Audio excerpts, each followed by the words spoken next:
Family card মানে একটা ভুয়া কার্ড। আসলে ফ্যামিলি কার্ড কোনো কিছু না, ফ্যামিলি কার্ড মানে ভুয়া ভুয়া। কারণ ফ্যামিলি কার্ড দিবে কোথা থেকে টাকাটা আনবে এই ব্যাপারে কোনো কথা বলে নাই। এই দেশের মানুষের ট্যাক্সের টাকা দিয়ে যদি একজন লোককে 2000 টাকা দেওয়া হয়, এই 2000 টাকা দিয়ে কোনো মানুষের জীবনযাত্রা মান উন্নয়ন করা সম্ভব না। সুতরাং ফ্যামিলি কার্ড মানে একজন লোককে দারিদ্র করে রাখা, ভিক্ষুকের কাতারে খারিজ রাখা, এবং ফ্যামিলি কার্ড মানে একজন যুবককে অলস করে রাখা। সুতরাং জামাত ইসলাম কোনো ফ্যামিলি কার্ডকে বিশ্বাস করে না। ফ্যামিলি কার্ডের টাকাটার সোর্সটার কথা উনি বলে নাই, যার কারণে আমরা মনে করি এই টাকাটার সোর্স হলো চাঁদা আদায় করা, দুর্নীতি করা, ব্যাংক লুট করা। এই সকল টাকাগুলো দিয়ে মানুষকে ধোঁকা দিচ্ছে। আসলে বাস্তবে তারা এইসব কার্ড দিয়ে বাস্তবায়ন করতে পারবে না। ফ্যামিলি কার্ডের দেওয়ার অর্থ হলো যিনি দিবেন উনি কিছু টাকা আত্মসাৎ করার জন্য এই পলিসি করেছে। এই কার্ডের ব্যাপারে জনগণ জানে যে তারা আগেও আরেকটি সবচেয়ে বিশেষ কথা যে 2001 সাল থেকে 2005 সাল পর্যন্ত বাংলাদেশ তিনবার দুর্নীতিতে চ্যাম্পিয়ন হয়েছে, হাওয়া বাগান তৈরি করেছে এরকম ভুয়া ফ্যামিলি কার্ডের কারণে। এই নায়ক বিদেশ থেকে বহুত বছর পরে এসে যে ফ্যামিলি কার্ডের কথা বলতেছে, এই ফ্যামিলি কার্ড দিয়ে নিজের কার্ডের ঠিক নাই, উনি আরেকজনের কি ফ্যামিলি কার্ড দিবে? যার কারণে আমাদের 14 গ্রামে যিনি প্রার্থী আছেন উনিও গ্যাস কোম্পানির 12 কোটি টাকা আত্মসাৎ করে এখন মানুষকে ফ্যামিলি কার্ডের কথা বলতেছে। উনি আগে সরকারের টাকাগুলো জমা দেখ, তারপরে নির্বাচন করতে আসে। কারণ ওনার আত্মসাৎকৃত টাকাগুলো জনগণের টাকা, সরকারের টাকা, মানুষের টাকা, ট্যাক্সের টাকা। সুতরাং এই টাকারে তো হিসাব জনগণের কাছে দেওয়া উচিত। আর কিভাবে উনি ফ্যামিলি কার্ড মানুষকে বিতরণ করবে? আমরা ফ্যামিলি কার্ড মানি না, ফ্যামিলি কার্ড ভুয়া ভুয়া। আমরা দেখতেছি একটা দলের প্রধান ইতিমধ্যে বলছে জামাত ইসলাম নাকি জান্নাতের টিকিট বিক্রি করছে, কথাগুলো কতটুকু সত্য? কথা একবারে সঠিক না। সেই ইসলাম সম্পর্কে কিছুই জানে না। কোন ব্যক্তি জান্নাতের টিকিট বিক্রি করতে পারে না, এই কথাটা সম্পূর্ণ ভুয়া। এবং যিনি এই কথা বলেছেন উনি ইসলাম সম্পর্কে কোনো ধারণাই নাই।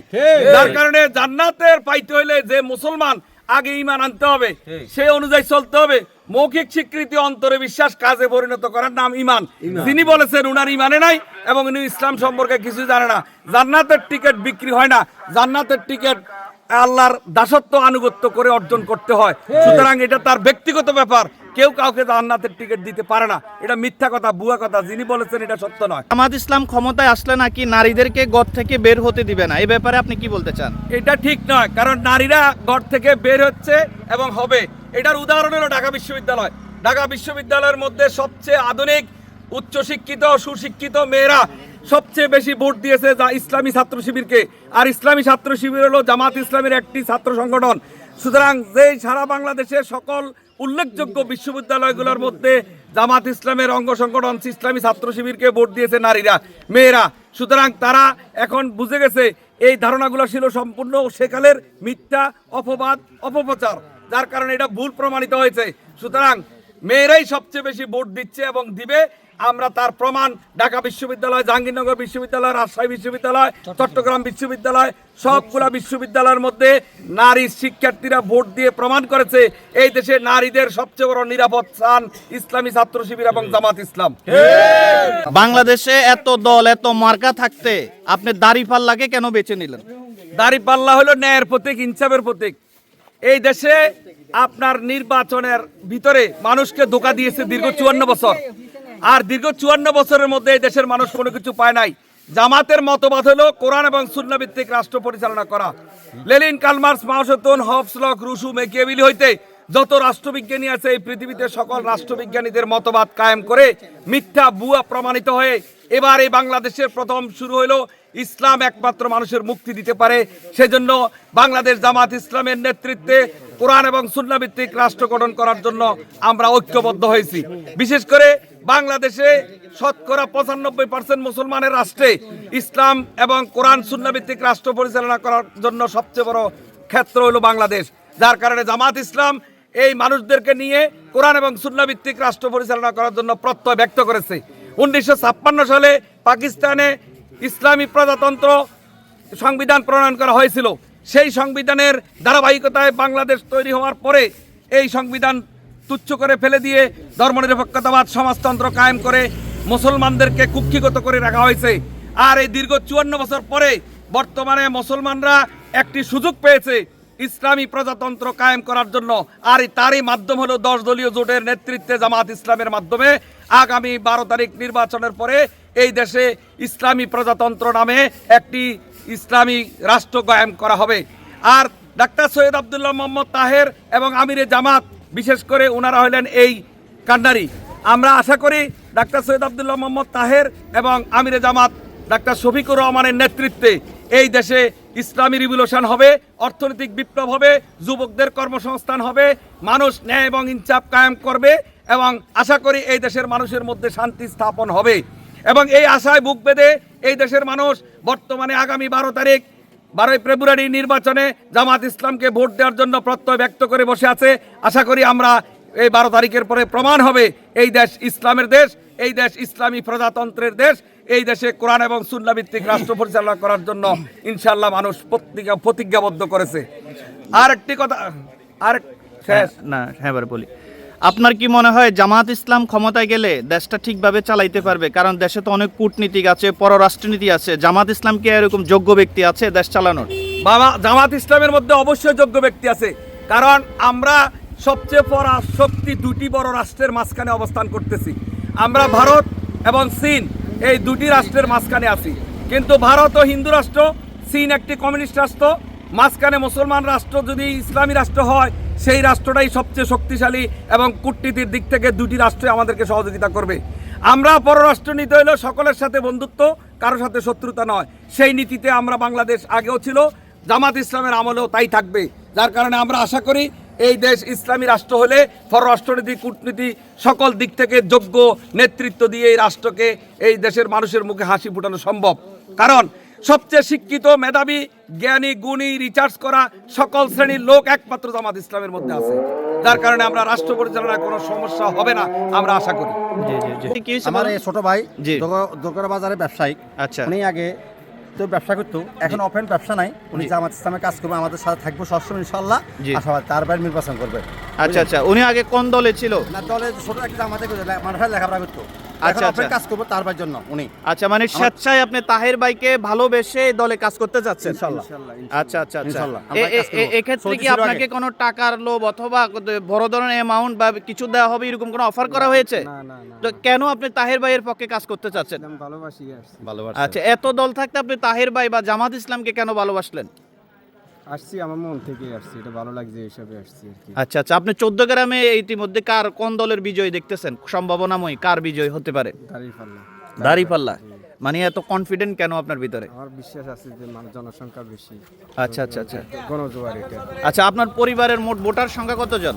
4 জন বাকিরা কোন দলে যুক্ত আছে? এই দলে আছে। সবাই জামাত ইসলাম? ওরে বাবারে বাবা, তো জামাত ইসলামের গণজোয়ার হবে মনে হয় 14 গ্রামে। ঠিক আছে, ধন্যবাদ ধন্যবাদ ভাই। ইনশাআল্লাহ। 14 গ্রামে তো অনেক প্রার্থী আছে, অনেক দলের, এর মধ্যে আপনি কাকে বেশি যোগ্য মনে করছেন? অবশ্যই ডাক্তার সৈয়দ আব্দুল্লাহ মোহাম্মদ তাহের ভাই। কেন ওনাকে যোগ্য মনে করছেন? উনি যোগ্যতা সম্পন্ন, এই জন্য যোগ্যতা মনে করতেছি। আচ্ছা, ওনার যে কোনো ভালো দিক কি আপনার মনে পড়ে, বলা যায়? উনি অবশ্যই ভালো দিক নির্দেশনা দিতে পারে জাতির জন্য। আচ্ছা, আমরা তো 14 গ্রামে অনেক সমস্যা দেখছি, মাদক সমস্যা আছে, বিভিন্ন দখলবাজের সমস্যা আছে, বিভিন্ন জুলুমবাজের সমস্যা আছে, এগুলা কি তাহের ভাই ক্ষমতা আসলে দূর হবে আপনি মনে করেন? ইনশাআল্লাহ অবশ্যই অবশ্যই দূর হবে। আচ্ছা আচ্ছা আচ্ছা, আপনি কি কখনো ভোট দিয়েছেন জীবনে? না, আমি দিতে পারিনি। আহা, আপনিও আমার কাতারে না। এবার এই প্রথম ভোট আপনি কাকে দিতে চাচ্ছেন? অবশ্যই দাঁড়িপাল্লাতে ওরে সৈয়দ বাবা। আব্দুল্লাহ মোহাম্মদ তাহের ভাইকে। আচ্ছা আচ্ছা আচ্ছা আচ্ছা, তো এত দল থাকলাম দাঁড়িপাল্লাকে পছন্দ কেন করলেন? আমি ছোট থেকেই আপনার ডাক্তার সৈয়দ আব্দুল্লাহ মোহাম্মদ তাহের ভাইকে ফলো করি। ইনশাআল্লাহ অবশ্যই তাহের ভাইকে ভোট দিব দাঁড়িপাল্লার মার্কায়। আচ্ছা এই জন্য আমি দাঁড়িপাল্লা পছন্দ করি। আচ্ছা, জি ধন্যবাদ, আমাদেরকে সময় দিয়েছেন, অসংখ্য ধন্যবাদ। বাংলাদেশে অনেকগুলা ইসলামিক রাজনৈতিক সংগঠন আছে, এর মধ্যে কোন দলের দেশ চালানোর মতো যোগ্যতা আছে? বাংলাদেশ জামাত ইসলামী দেশ চালানোর যোগ্যতা এবং তারা সম্পূর্ণ এই বাংলাদেশের ভিতরে জামাতে ইসলামিক কাজ করে যাচ্ছে। কিভাবে বুঝলেন ওনারা যোগ্য বা যোগ্য লোক আছে ওনাদের? ওনাদের যোগ্যতা জামাত ইসলামের ভিতরে তার মানাহিদা ঠিক আছে, কথা কাজও ঠিক আছে এবং মানুষকে নিরাপত্তা দিচ্ছে, মা বোনদেরকে নিরাপত্তা দিচ্ছে এবং মানুষের কথা কাজে সব কিছু ঠিক রাখছে। তার হইল বাংলাদেশ জামাত ইসলাম। এই সংগঠনটাকে আপনি কত বছর ধরে ছিলেন? এই সংগঠনটা আমি আজকে 45 বছর ধরে। 45 বছর? 45 বছর। ওরে বাবার বাবা, এই যে দলটা করেন, এই দল থেকে কি আপনারা কোনো টাকা পয়সা দেওয়া হয়? আমাকে কোনো টাকা পয়সা দাম বরঞ্চ আমরা টাকা পয়সা খরচ করতেছি এবং শ্রম দিতেছি, হাঁটি হাঁটি ইসলামের দাওয়াত দিতেছি। আচ্ছা, এই দল করার উদ্দেশ্য কি? আপনি কি বড় নেতা হতে চান? না, আমরা বড় হতে চাই না, আমরা দুনিয়াতে কল্যাণ আখিরাতে মুক্তির জন্য, জান্নাত পাওয়ার জন্য। আচ্ছা, কি মনে করেন আদৌ কি বাংলাদেশ জামাত ইসলাম রাষ্ট্র চালাতে পারবে বা ক্ষমতায় যেতে পারবে? অবশ্যই তারা যদি ইসলামী দল করতেছে তারা অবশ্যই ক্ষমতা যেতে পারবে। এখন যে গণদুয়ার উঠছে বাংলাদেশ জামাত ইসলামের, এখন আমি আশাবাদ যে বাংলাদেশ জামাত ইসলাম ক্ষমতা যাবে, তারা সরকার গঠন করবে। আমি ইনশাআল্লাহ, ইনশাআল্লাহ। জি জি, ঠিক আছে, ধন্যবাদ আপনাকে, অসংখ্য ধন্যবাদ। বাংলাদেশে অনেকগুলা ইসলামিক রাজনৈতিক সংগঠন আছে, এর মধ্যে আপনি কোন দলটাকে সমর্থন করছেন? আমি বাংলাদেশ জামাত ইসলামকে সমর্থন করি। এর দুটি কারণ আমার দৃষ্টিতে। এক নম্বর হলো, যে দল আমি আমার জীবন পরিচালনার ক্ষেত্রে মুসলমান হিসাবে আমার থেকে নামাজের হিসাব নেই, কয়েকটা নামাজ আমি জামাতে পড়েছি। আচ্ছা, এবং কি সামাজিক করেছি, সামাজিক কাজ বলতে আপনাকে জানাজা সহ সমাজের দরিদ্র মানুষের কতটুকু খেদমত করতে পেরেছি। আচ্ছা, এই কারণে আমি জামাতকে পছন্দ। আর সবচেয়ে আমার দৃষ্টিতে মনে হয়েছে একটা সুশিক্ষিত সংগঠন জামাত, ডিসিপ্লিন, ভদ্র। হ্যাঁ, শৃঙ্খলার মধ্যে এই দলটি এবং সুশিক্ষিত। আপনি দেখেন এবার যে জামাত ইসলাম নমিশন দিছে, কতজন ডক্টরেট আছে এবং অনেকগুলা ডিগ্রিধারী লোক এখানে, অ্যাডভোকেট, ডাক্তার, ডক্টরেট, ইঞ্জিনিয়ার সহ অনেক যোগ্য ব্যক্তি এখানে জামাত ইসলাম তাদেরকে তৈরি করে নিয়ে আসছেন। এদের হাতে দেশ গেলে দেশ ইনশাআল্লাহ অগ্রগতি এবং সোনার বাংলা এই দেশে একদিন ইনশাআল্লাহ ইসলাম কায়েম হবে।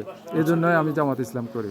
এই দলের সাথে আপনি কত বছর সংযুক্ত আছেন এবং কত বছর এটার সাথে জড়িত? আমি দীর্ঘ সময় বিদেশ ছিলাম, বিদেশ থাকতেও আমি ইসলামী সংগঠন ভালোবাসতাম এবং এখন দেশে আসার পরে এই দলের সাথে আমি সম্পৃক্ততা 20 বছর পর্যন্ত আমি এই দলের সাথে সম্পৃক্ততা আছে। আচ্ছা, এই দল করার উদ্দেশ্য কি? আপনি কি কোনো বড় নেতা হতে চান এ কারণে, না মানে কি চান এই দল থেকে? না না না, আমি কোনো নেতা হইতে চাই না। আর এখানে নেতা হইতে চাইলে হওয়া যায় না, এখানে আপনাকে যোগ্যতা অর্জন করতে হয়।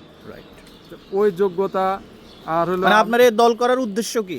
এই দল করার উদ্দেশ্য হলো বাংলাদেশ 95% উপরে মুসলমানের দেশ, এখানে একটা মুসলিম সমাজ কায়েম হোক এবং এই দেশটা ইসলামের পূর্ণভূমি। জি জি, এই জন্য এই দেশে একটা ইসলামী সরকার প্রতিষ্ঠিত হলে আমি মনে করি এই দেশের আপামার জনগণ উপকৃত হবে। জি, ধন্যবাদ, আমাদেরকে মূল্যবান সময় দিয়েছেন, আপনাকে অসংখ্য ধন্যবাদ। আসসালামু আলাইকুম।